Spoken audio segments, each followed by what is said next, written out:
முருகனை நேர்ல பார்க்கணுமா? முருகா முருகா என்று கூப்பிட்டாள்.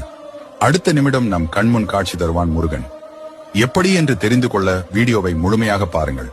அதற்கு முன்பாக உங்களுக்கு முருகனை பிடிக்கும் என்றால் இந்த வீடியோவை லைக் செய்துவிட்டு முருகா என்று கமெண்ட் பண்ணுங்க.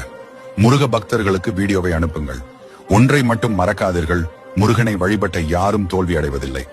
ஆறுமுகம் அருளிடும், அனுதினமும் ஏறுமுகம். சரி, இப்போது எப்படி கூப்பிட வேண்டும் என்று பார்ப்போம். முதலில் நீங்கள் உங்களது முருகன் பக்தியில் முருகனை அனுதினமும் நினைத்துக் கொண்டே இருக்க வேண்டும். நீங்கள் மனதார முருகனை அழைத்தால் முருகன் வராமல் இருப்பாரா? ஏதோ ஒரு வகையில் வந்து நிச்சயமாக காட்சி கொடுப்பார்.